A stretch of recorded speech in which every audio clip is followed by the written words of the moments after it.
¿Qué tal amigos? ¿Cómo están? Qué gusto de tenerlos nuevamente en mi canal. Por favor les pido que se inscriban, que les den like y si pueden hacer algún comentario, con mucho gusto les voy a responder a todos. Mi nombre es Ricardo Eugen Romero, les hablo desde Miami, esta bella ciudad muy calurosa del sur de la Florida.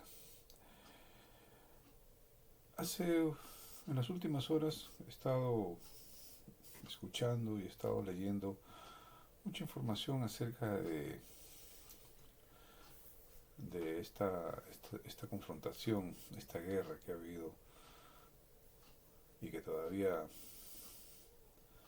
a pesar de los esfuerzos del presidente Trump, todavía continúa entre Rusia y Ucrania.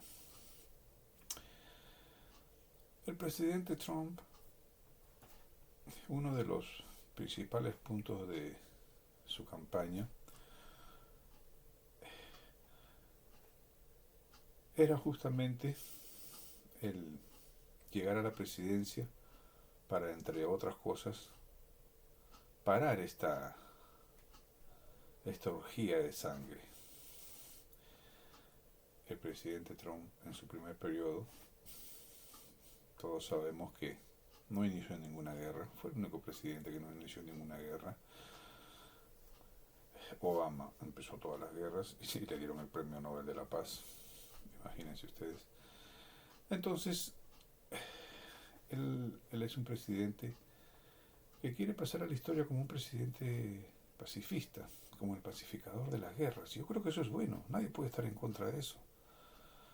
Nadie que sea un amante de la paz, nadie que sea una persona con sentimientos, ni siquiera con buenos sentimientos, sino con sentimientos normales, que no, que no estén encontrados con animosidades, de beligerancia o de algún tipo de violencia. Yo no creo que nadie en su sano juicio eh, le guste ver que los hombres nos matemos entre nosotros. Y eso justamente una de las personas y uno de los políticos actuales que está en contra de eso es el presidente Donald Trump. Y por eso todo su esfuerzo, todo el esfuerzo que está poniendo, de otras cosas, es para detener esta masacre. Sin embargo, todos nos podemos dar cuenta que el guerrerista en realidad ni siquiera es aunque ya se tomó el papel, parece que el personaje se comió al presidente Zelensky, se ha tomado su papel de guerrerista muy en serio y ahora no quiere acordar o llegar a un acuerdo de paz con los rusos, un acuerdo mutuo donde no existan ganadores ni perdedores, ¿no? Si cabe dentro de las circunstancias. Eh, como algunos dicen, más vale una mala paz que una buena guerra. Porque en el fondo, en una guerra todos pierden, nadie gana. Me parece bastante ridículo que, la, que los europeos, con el primer ministro Starmer y y el horripilante presidente francés Macron, quieran continuar con una guerra. Todos sabemos eh, el mal gobierno que ha tenido este señor Macron.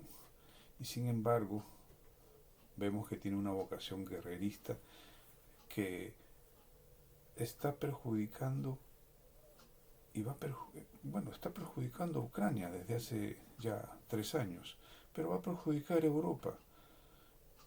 Es ridículo, ya digo, que la Unión Europea, muy a pesar de de la decisión del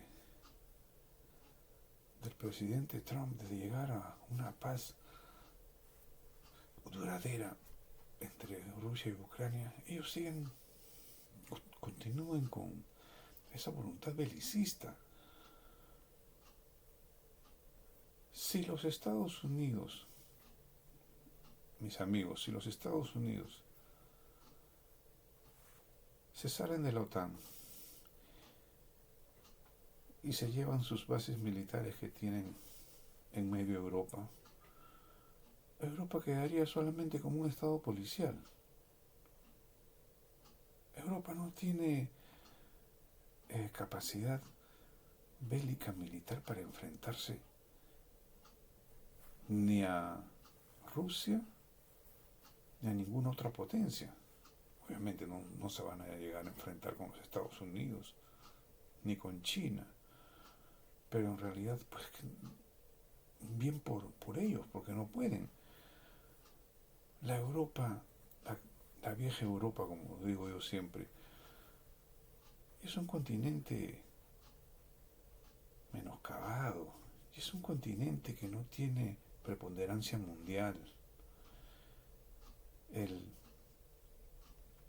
Básicamente Europa en estos últimos 40 años, después de la Segunda Guerra Mundial, en estos últimos 60 años, se ha, se ha rehecho básicamente por la ayuda de los Estados Unidos, el plan Marshall primero y después la seguridad que le ha dado a Estados Unidos. Y Donald Trump tiene razón cuando dice, ¿por qué la voy a estar cuidando yo? ¿Por qué voy a ser el guachimán, como decimos en Perú, o el security, como dicen aquí en Estados Unidos, de los europeos, pagando miles de millones de dólares? ¿Por qué? ¿En base a qué?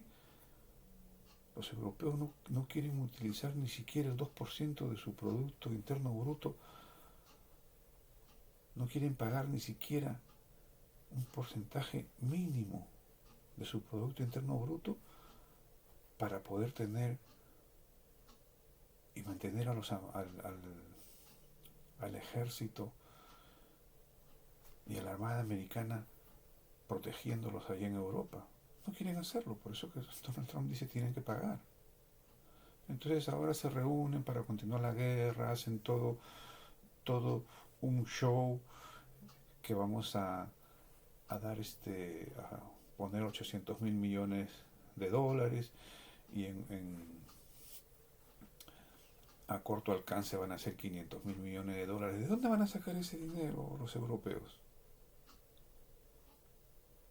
Si Alemania está en una crisis económica, igual los franceses, ni que digamos los ingleses. Y ya lo había tratado esto en alguno de mis artículos y en un video anterior. Básicamente, los europeos, si tuvieran que poner, como les exige Trump, el 4% de su presupuesto para poder crear un cuerpo militar que pueda hacer frente a cualquier amenaza, tendrían que sus presupuestos de manera general para poder utilizar eh, rearmar su capacidad ofensiva militarmente hablando. Sus presupuestos de defensa son ínfimos. Yo tengo confianza de que toda esta eh, berrinche publicitario de los europeos en esa última reunión con Justin Trudeau en el grupo. Justin Trudeau, un triste personaje que a Canadá pues lo ha hecho un país wokista donde la ideología de género ha traspasado sin límite todos los, en todos los ámbitos del gobierno. Justin Trudeau ha sido una desgracia para Canadá, por suerte para ellos y para esta parte de América, que ya solamente le quedan pocos días. Y uno sé que hacía pintado ahí, hablando con Zelensky para la fotografía. De verdad que es bien ridículo toda esta escena que nos han montado los europeos. Eh, Donald Trump ya lo dijo ayer en su presentación en el Congreso de los Estados Unidos, haciendo hincapié que no va a dar su brazo a torcer. Él de todas maneras quiere hacer la paz. El envalentonado Zelensky, que muchos lo ven porque es pequeño, porque es de un país que no tiene mucha preponderancia mundial, a pesar de las riquezas en las tierras raras y en los minerales, eh, si no hubiera contado con el apoyo de los Estados Unidos directamente, pues no le hubiera durado 3 días a los rusos. Y eso es cierto. Pero también es cierto que, que los Estados Unidos y los europeos fueron los que los empujaron. Yo estuve en contra de eso en todo momento. Criticaba a Biden y a los demócratas por la intransigencia de ellos para continuar con esta guerra absurda. Difícil poder... Era una guerra que, que Ucrania la había perdido desde el primer día. Pero Biden, el senil Biden, el peor presidente de los Estados Unidos, no exagera eh, Trump cuando afirma eso, yo también lo digo, y todo el mundo lo dice, el peor presidente. Carter Carter fue un Reagan al lado de, de este presidente Biden. Él empeñado en la guerra, él y los demócratas, porque los que gobernaban el país en realidad era ese grupito de demócratas. Biden no sabía ni dónde estaba parado, terminaba un discurso y no sabía para dónde ir. Bueno, él fue el que inició con ese grupo la agresión y y la tonta idea de querer meter a Ucrania dentro de la OTAN, pese a las advertencias, pese al Tratado de Minsk, que ya lo hemos hablado, y pese a tantas cosas. Sin embargo, igual, continuó junto con los europeos. Yo no sé qué es lo que pensaban los europeos, eh, que, con, que en algún momento los rusos iban se iban a cansar o llegar iban a ser derrotados. Yo no sé en qué momento ellos pensaron eso, si es que lo pensaban, aunque yo también creo que esto fue para beneficiar a la industria armamentista de los Estados Unidos, al lobby armamentista de los Estados Unidos, que tiene un poder increíble en los demócratas. Los demócratas están vendidos completamente a los lobbies, no solamente al lobby armamentista, sino a la agenda woke, a la ideología de género y, y a tantas políticas eh, nefastas y desgraciadas para el país. Por suerte llegó Trump y está cambiando todo esto. En poco más de un mes, eh, los cambios que hay aquí en Estados Unidos en realidad son, son increíbles, increíbles. Eh, Se ha podido ver también, que yo se los había comentado antes, el despilfarro. Deberían hacer eso en los países de Latinoamérica. Yo pregunto, yo como peruano, ¿qué pasaría si viene un compadre como Elon Musk, nombrado por un presidente como Donald Trump, y crea un pequeño ministerio anticorrupción? Usted sabe todo lo que se encontraría en el Perú, hablando solamente del Perú, igual y en México pues sería hasta peor, porque la corrupción que hay en México pues es una corrupción. Si en el Perú hay corrupción, pues si lo comparamos con México, pues los peruanos son niños de teta. pero México es un país más grande, es un país más rico, con más recursos. Entonces, igual lo que sucedía en Estados Unidos, país grande, con tantos recursos, entonces la corrupción que ha descubierto Elon Musk eh, es, es estratosférica, pero no se sentía mucho en el ciudadano de pie como se sienten en los países de Latinoamérica, porque justamente es un país rico. Pero si para no salirme del punto que quería tocarle, si en Perú se crearía una agencia antico, eh, anticorrupción y ponemos a un tipo pulcro y serio, todo lo que se descubriría, señores. Es increíble todo lo que ha pasado aquí y estaba sucediendo aquí en los Estados Unidos. Gente que cobraba millones, más de 20 millones de personas que cobraban el cheque del Seguro Social, que son varios miles de dólares mensuales por persona. Millones, estamos hablando de 20 millones, gente que tenía entre 100 a 190 años de edad. Obviamente, pues nadie en este momento, yo no creo que exista nadie que tenga 120, 130, 150 o más años, pero cobraban. ¿Y quiénes los cobraban? Los familiares o alguien, o tal vez la misma agencia. Sabrá Dios, todo eso va a salir a la luz, créanme, y está saliendo a la luz. Entonces, y los demás, y el derroche de los programas, de los miles de millones de dólares que se ha estado perdiendo, malversando en el extranjero. Nosotros los americanos con nuestros impuestos pagábamos millones de dólares para un montón de partidos progresistas, partidos de izquierda que luego nos atacaban. Es increíble. En Latinoamérica, en el África, la mayoría de los países eran países, es cierto, países subdesarrollados, algunos, en algunos países desarrollados como en Inglaterra, como en Francia, se les pagaba dinero a los grandes canales de televisión, algunos medios periodísticos importantes también, increíble, pero bueno, eh, eh, pero la gran mayoría, el gran grueso, el 80% de ese dinero era para los países del tercer mundo.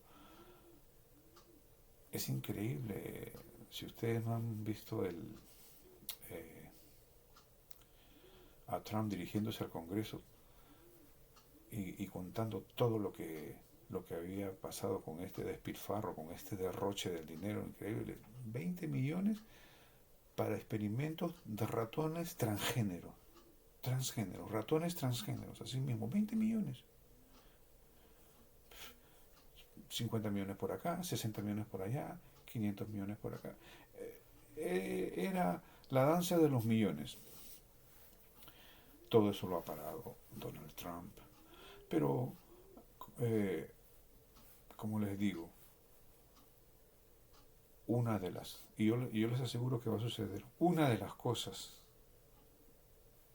que el presidente Trump prometió en su campaña y está haciendo todo lo posible por cumplirlo es la paz entre Rusia y Ucrania. Es una paz justa y necesaria. No se trata de que Estados Unidos, algunos dicen Estados Unidos porque es un país poderoso, nuevamente quiere apoderarse. No quiere, Estados Unidos no se quiere apoderar de nada. Si Estados Unidos quisiera apoderarse de algo, cuando, cuando, cuando Zelensky lo, se, se puso bravucón en, con el presidente y el vicepresidente de los Estados Unidos, J.D. Vance y Donald Trump, ellos hubieran podido decir, bueno, vamos a utilizar la fuerza. No, ellos querían que él firmara porque son 350 mil millones de dólares. Mis amigos, 350 mil millones de dólares es el presupuesto, es casi el doble del Producto Nacional Bruto del Perú como país y eh, no tengo la cifra exacta en este momento, pero creo que es por lo menos 2 o 3 veces el presupuesto anual del Perú como país. Imagínense, si hablamos de países más pequeños como Bolivia, o Ecuador, o los países de Centroamérica, Nicaragua, Honduras, El Salvador, etcétera. Pues imagínate todo lo que sería con ese dinero. Es mucho dinero, es bastante dinero. 350.000 millones. Entonces, Donald Trump le dijo sencillamente, se te ha entregado ese dinero, tenemos que llegar a un arreglo y tienes que devolverlo de alguna manera. Nadie regala tanto dinero. Estados Unidos es un país generoso, es cierto. Dona por aquí, dona por allá, apoya, que le- siempre guardando sus intereses, apoya a un país, apoya a otro país con eh, 100 millones de dólares, 1.000 millones de dólares. A Argentina, por ejemplo, el Fondo Monetario Internacional creo que en la época de Macri, hace como 6 años, les prestó 50.000 millones de dólares que Macri también se lo fumó. Macri y su gobierno se lo fumaron. Desaparecieron esos 50.000 millones de dólares. 50.000 millones de dólares y dejó endeudado el país, que después que entró Fernández, Fernández tampoco no hizo nada y siguió, y, y, y, y él se siguió almorzando las migajas que dejó Macri, y ahora que ha llegado Milei, a Dios gracias por los argentinos, me alegro por los argentinos, el país está mejorando. Pero ¿cuánto era la cifra? 50.000 millones de dólares. Entonces lo que se le dio a Zelensky fue 350.000 millones de dólares. Pues nadie puede agarrar y decir, no, él me lo dio y me lo donó. Nadie, por muy rico que sea Estados Unidos, 350.000 millones de dólares es mucho dinero. Entonces, esas excusas y esas bravuconadas de Zelensky no es conveniente para Ucrania, menos para Ucrania, y tampoco es conveniente para Europa y para el mundo en general. Ojalá se llegue a un acuerdo. Yo pienso que sí, Estados Unidos, con Donald Trump a la cabeza, va a mover todas sus fichas, va a intentar seguramente llegar, volver a sentar en la mesa de negociaciones a Zelensky para que pueda llegar a un acuerdo conveniente para todo el mundo, pero principalmente para la paz. El presidente Putin está muy en disposición de conversar, ya lo ha dicho el presidente Trump, y yo creo que en los próximos días vamos a tener muy buenas noticias. Bueno, mis amigos, un abrazo para todos y no se olviden de darle like, compartir el video y háganme algún comentario. Saludos.